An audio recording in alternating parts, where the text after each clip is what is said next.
Bonjour. Aujourd'hui, je suis l'ami de tous ceux qui te craignent et de ceux qui gardent tes ordonnances. Psaume 119, verset 63. Quel frappant contraste entre les assemblées récréatives organisées par les disciples du Christ et les réunions mondaines destinées au plaisir et au divertissement. Au lieu de prier, de mentionner le nom du Christ et de s'entretenir de sujets sacrés, les mondains laissent échapper de leurs lèvres des rires stupides et des propos futiles. L'essentiel pour ces derniers est de s'en donner à cœur joie. Les parties de plaisir débutent dans une atmosphère de folie et elles se terminent dans la vanité.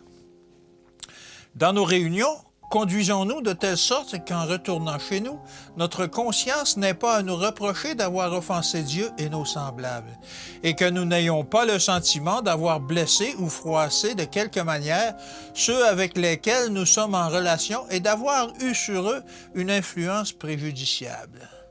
Nous sommes de ceux qui croient que notre privilège consiste à glorifier Dieu sur la terre chaque jour de notre vie.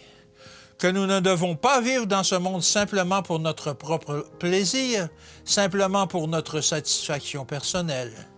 Nous sommes ici-bas pour le bien de l'humanité, pour être en bénédiction à la société. Ceux qui croient sincèrement en Dieu ne rechercheront pas la société des gens qui n'aiment pas Jésus. Ils estimeront que la société et la conversation du chrétien sont une nourriture pour l'âme.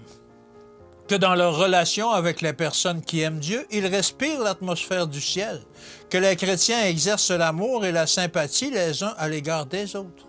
Les encouragements mutuels, l'estime réciproque, les secours, l'aide, l'instruction, les reproches, les avertissements, les conseils du chrétien, autant de caractéristiques que l'on devrait trouver parmi les disciples du Christ. Nous ferons avancer dans la vie spirituelle, car l'affection chrétienne est selon le plan de Dieu. Les chrétiens auront une considération attendrie pour tout ce qui se rapporte à leur précieuse foi et ils se rapprocheront de ceux qui aiment Dieu. Ainsi régnera une fraternité que le monde ne connaît pas. Que Dieu vous bénisse. À demain.